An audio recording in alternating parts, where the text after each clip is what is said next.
quand on pense à Geneviève de Fontenay, impossible de ne pas citer son célèbre chapeau et de son franc-parler.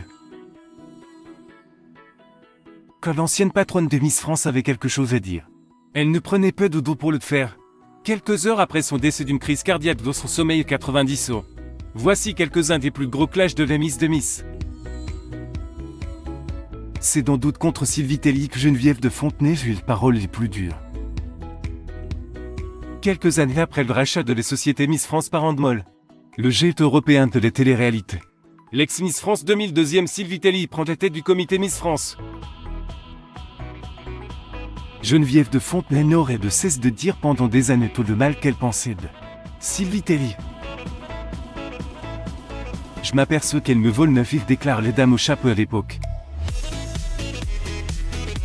Quand la société Miss France annonce l'ouverture du concours aux femmes mariées et aux candidates transgenres, Geneviève de Fontenay l'accepte pas. Miss France n'est pas un concours contre nature. C'est une élection qui symbolise l'élégance dans une ambiance saine et nationale. En 2020, elle refuse de participer au centenaire du concours.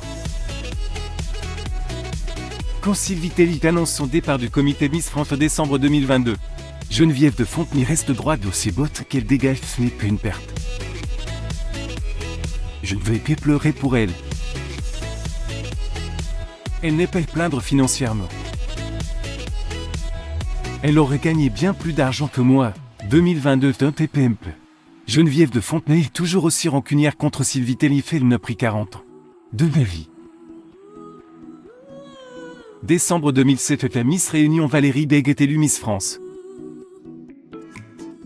Quelques semaines plus tard, le magazine Entrevue publie des photos sexy d'elle.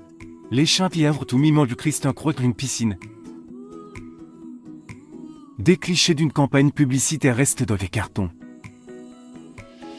C'est un choc pour Geneviève de Fontenay qui exige la démission immédiate de Valérie Bègue.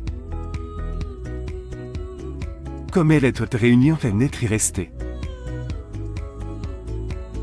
Et démissionne si elle a un peu de courage et de dignité. Le secrétaire d'État et d'outre-mer, même l'évêque de Réunion, font pression sur la société Miss France pour soutenir les nouvelles Miss. Valérie Bègue garde finalement sa couronne en guise de sanction. Elle ne participe pas à l'élection de Miss Monde. Élue Miss Paris 2000. Kelly Beauchamp est qualifiée pour participer à l'élection de Miss France 2010.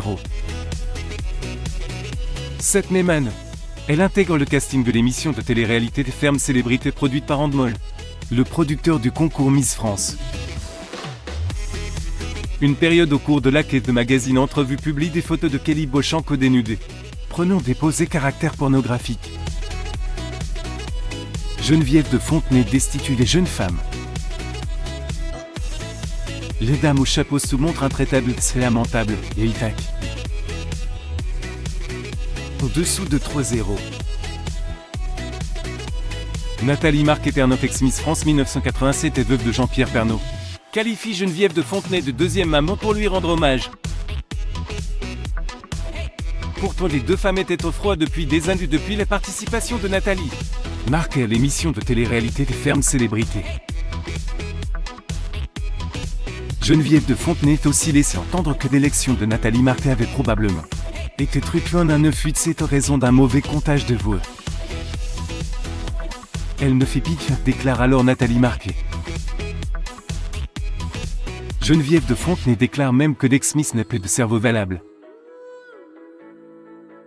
Autre clash en 2020 dans un débat sur C8. Nathalie Marquet lance à Geneviève de Fontenay: arrêtez de nous casser les couilles. Réponse: de tes dames au chapeau, jamais personne ne le si violemment manqué de respect et insulté pour 68 de carrière.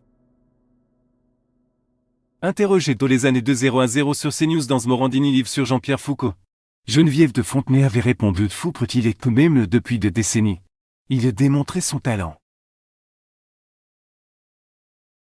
C'est pour savoir si elle pensait qu'il devait passer les mains. Geneviève de Fontenay avait répondu: je crois. Geneviève de Fontenay décédée d'un arrêt cardiaque à 90 ans dans son sommeil mardi soir, à son domicile de Saint-Claude-de-Seine.